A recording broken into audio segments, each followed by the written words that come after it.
Hey there, thanks for tuning in. It's Megan from Craft Create, and today I want to share with you a simple but stunning card.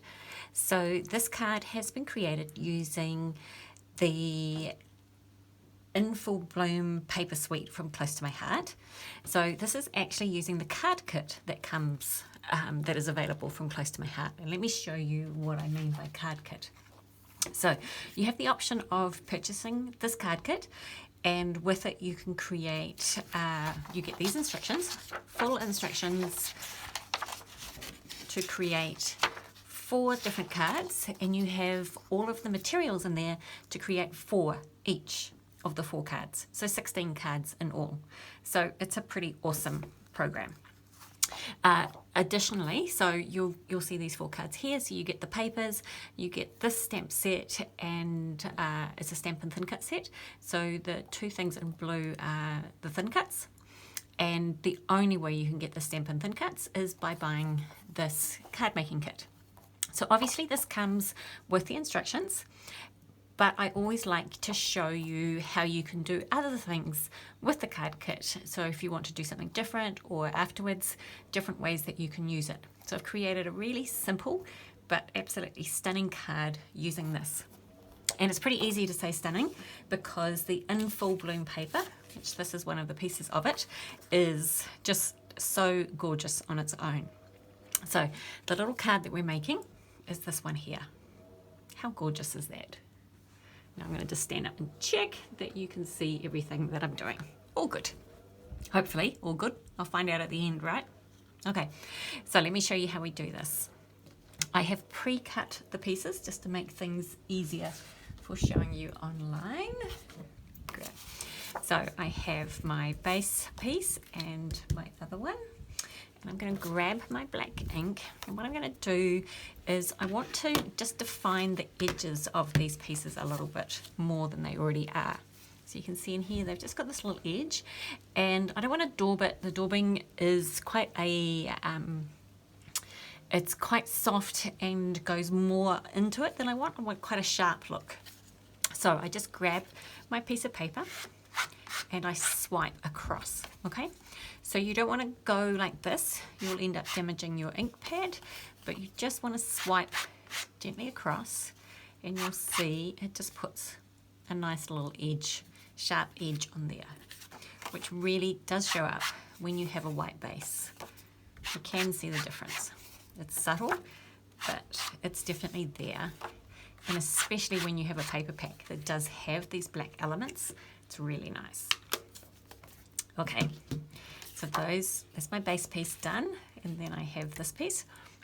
So what I'm going to do is I am going to stamp my butterfly using linen ink, because what I want is a really soft background, almost like a shadow, and linen is a beautiful ink for that. It's very light and just gives that soft little look. So rather than turning my mat over, I'm just going to put this here. So you know, you always want to have a spongy surface under you when you're stamping. It gives a much better imprint. So I'm just random stamping this, and I want some of it off my page, right? Hopefully this shows up on the screen.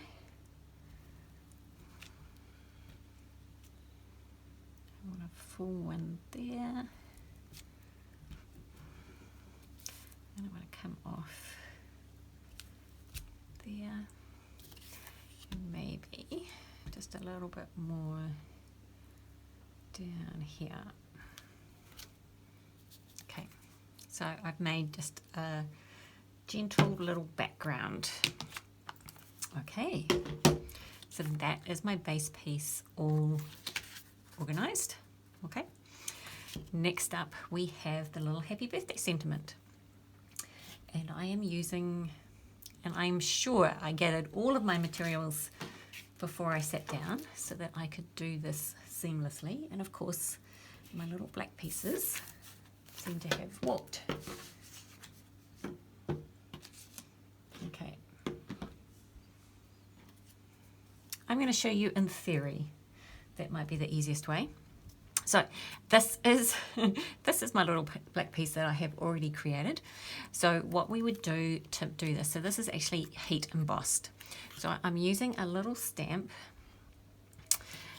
This is a little M size stamp, M1307. So it has happy birthday and thank you on it. So these stamps are just $8 in New Zealand. Everything costs more in New Zealand.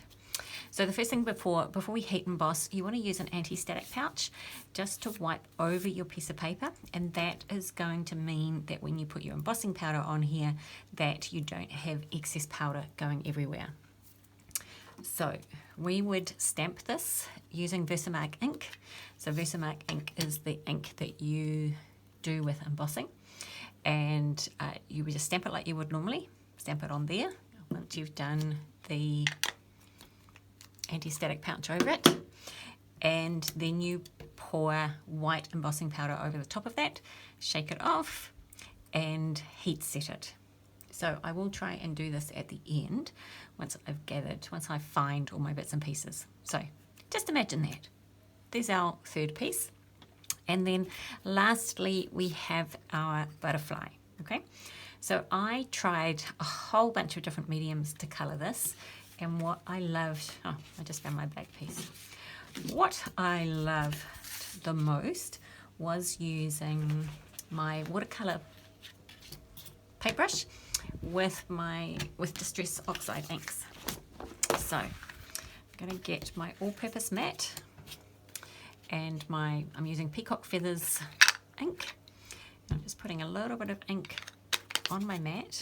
I'm going to take my glasses off so I can see up close. I'm going to grab my paintbrush and going around the areas. So I'm starting with it quite intense, and then I'm using the water to feather it out. And I can feather that out there. So this way is a beautiful way to add that shading in where you want. Just more or less water. Add more water as you go. I just love the effect doing it this way. Okay. So, of course, watching someone else paint is probably not as much fun as doing it yourself. I don't know. Who loves colouring? Who finds it really therapeutic? I just love sitting here playing with it. Now, I want to do the body just in a really light, so I'm going to use a lot of water there, and that's a very light colour. And then because I want some more intensity up here, then I pick up the dark colour there, okay, and then I start to feather it out a little bit and use some of the colour that's got water in it. You see how easy and quick that is? So the mat that I put this on is called an all-purpose mat, and it is designed for working with messy things. It's really great because it cleans up beautifully. So you can use it. Sometimes I put like something, if I'm sticking something that's got some adhesive on the back of it, it's a really fine little piece, and I'm running some adhesive along it. I put it on here because the adhesive's not going to stick to the mat. It just sticks to the things that you want it to stick to.